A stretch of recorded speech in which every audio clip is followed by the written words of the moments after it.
Hi friends, అందరూ ఎలా ఉన్నారు? బాగున్నారా? నేనైతే చాలా బాగున్నాను. ఈరోజు మనం గోవా వెళ్తున్నాం. గోవా అంటేనే ఫుల్ హ్యాపీ కదా. నేనైతే అలా కాదు. గోవా వెళ్ళడానికి పెద్ద రీజనే ఉంది. నాది Innova Crysta vehicle break down అయింది గోవాలో. 20 days అయింది.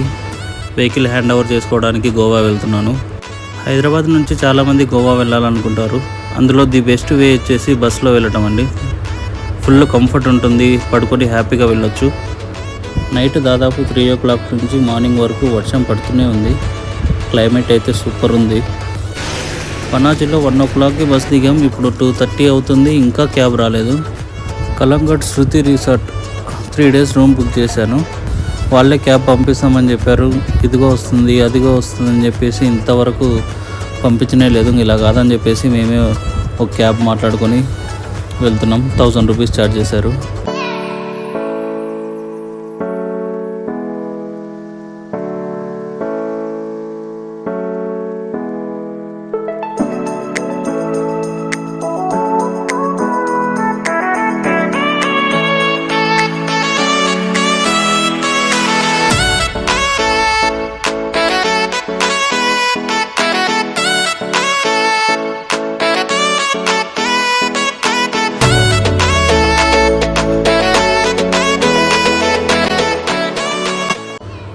రూమ్కి వచ్చేసరికి 3 అయింది.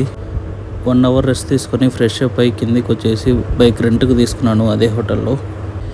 ఎవరైనా కానీ బైక్ రెంట్కి కావాలనుకుంటే మీరు ఎక్కడైతే రూమ్ తీసుకుంటారో వాళ్ళ దగ్గరనే బైక్ తీసుకోవడం మంచిదండి. బైక్ తీసుకున్నాక బైక్ది ఒక వీడియో తీసుకోండి.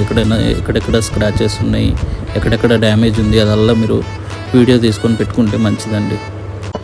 డ్రైవింగ్ లైసెన్స్, ఆధార్ కార్డు వాళ్ళు ఫోటో తీసుకుంటారు. అలాగే 500 rupees ఎక్స్ట్రాగా మనీ తీసుకుంటారు. ఎందుకని అడిగితే వెహికల్ మీద ఏమన్నా ఫైన్స్ పడితే అవి అప్డేట్ అవ్వడానికి 1 day టైం పడుతుందంట. వాళ్ళు 1 day తర్వాత మళ్ళీ మనకు రీఫండ్ చేసేస్తారు. బైక్లో పెట్రోల్ అస్సలు ఉండదు. దగ్గరలో ఉండే పెట్రోల్ బంక్లో త్వరగా ఫిల్ చేయించుకుంటే మంచిది. హెల్మెట్ పక్కాగా పెట్టుకోవాలి.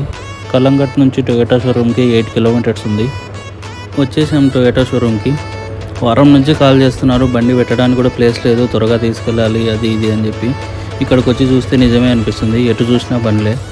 చాలా పెద్దది షోరూమ్ అయితే. ఇంకా లోపలికి వెళ్ళి చూడాలి ఎంత బిల్లు వచ్చిందో ఏమో. షోరూమ్ వాళ్ళు ఎస్టిమేషన్ ఇచ్చిన దాని ప్రకారంగానే 2,89,043 రూపాయల బిల్లు వచ్చింది. యాక్చువల్గా ఈ బిల్ అంతా ఇన్సూరెన్స్లో వస్తుంది, కానీ మన బండికి ఇన్సూరెన్స్ అయిపోయి 10 days అయింది. నేను చూసుకోలేదు.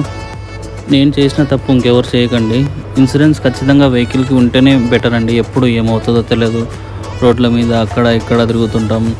మన తప్పేం ఉండదు, కానీ అవతలోడు వచ్చి బండి దాకిచ్చినా మనకే ప్రాబ్లం, మనం వాళ్ళకి దాకిచ్చినా మనకే ప్రాబ్లం, ఏదైనా మనకే ప్రాబ్లం.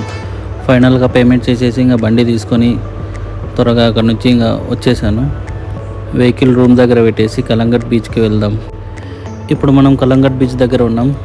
టైం వచ్చేసి 6:20 అవుతుంది. పబ్లిక్ అయితే అస్సలు లేరు, చాలా తక్కువ ఉన్నారు.